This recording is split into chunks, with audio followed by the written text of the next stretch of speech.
Hello and welcome to my video, lesson 9.6b on trig equations with NPVs.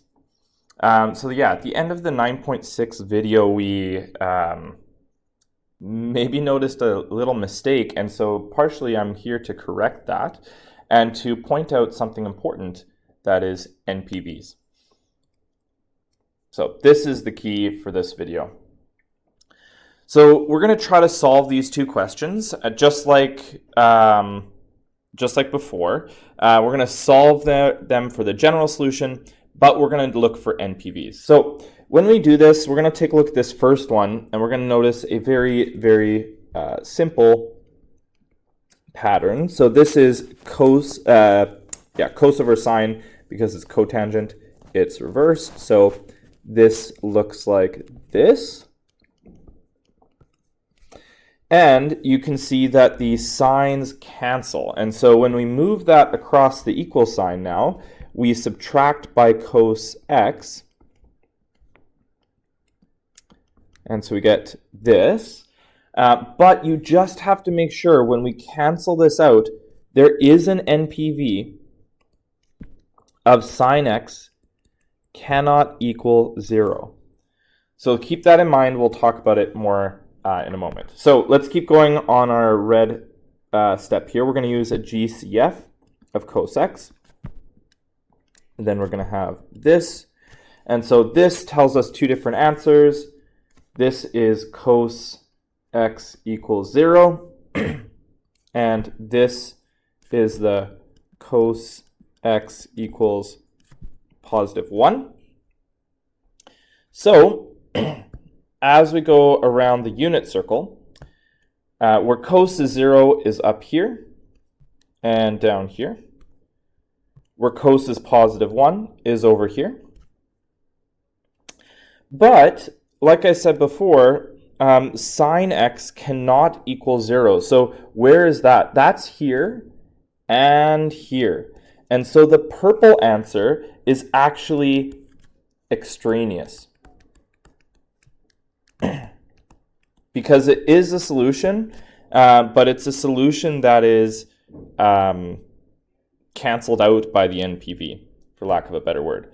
So our general solution answer will be just the green answer, which is going to be pi over 2, that's in the 90-degree position, plus pi k, where k is an integer. And this is our final answer. If we wanted to say the purple part, we would have to just say equals, well, I was going to say equals 0, equals 2 pi k, where k is an integer, but this is extraneous. Because again, this part is canceled out by the NPV.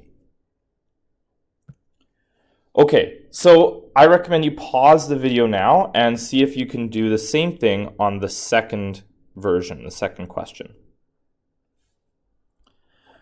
Okay, it's going to be the same process. It's a little bit more of a complicated equation, but it's the same process as before.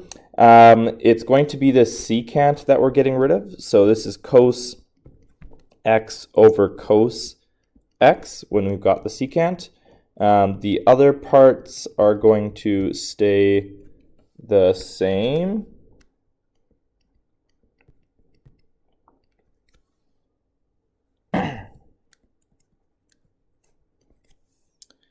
Okay, and so what we're going to notice here is that these two cancel, which means, like before, cos x cannot equal 0. We'll worry about that more later.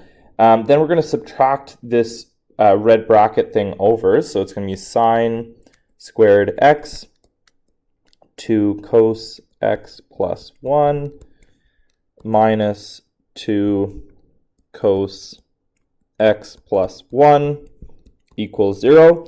And this is like kind of the halfway mark in a PSA 2 question. It's a factor by grouping type of question. And so we'll notice that the two things in brackets are the same. So we can technically, like, quote unquote GCF out the bracket part. And then the leftover bits, which is sine squared x minus 1, is left over in there. So this is fantastic how far we've gotten, but we're not done yet. Hopefully you can notice that the sine squared x minus 1, that is a difference of squares. So it's actually going to be a further step of sine x plus 1 and sine x minus 1 equals 0.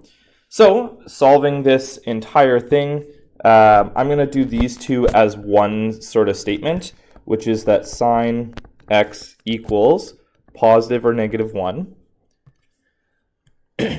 For this cos statement, it's going to be cos x equals negative a half. Again, now we can use our unit circle statement, where cos x is negative 1 is on the left-hand side. Cos is the short one, the x version, so it's going to be like this. Sine x is positive or negative 1. That's where y is positive or negative 1, so it's going to be here, and it's going to be here. And then the extraneous is going to go on top of that, where x is 0, so that's going to be on top here and here. So the cos x cannot equal 0 actually cancels out both of those plus or minus versions. And so our final answer is x equals 2 pi over 3 plus 2 pi k and 4 pi over 3 plus 2 pi k. Again, for both these, where k is an integer.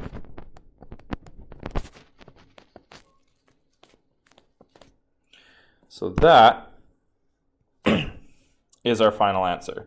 Now, if we want to know the extraneous solution, we would say that x equals pi over 2 plus, whoops, not 2 pi, just plus pi k, where k is an integer, but again, this is extraneous.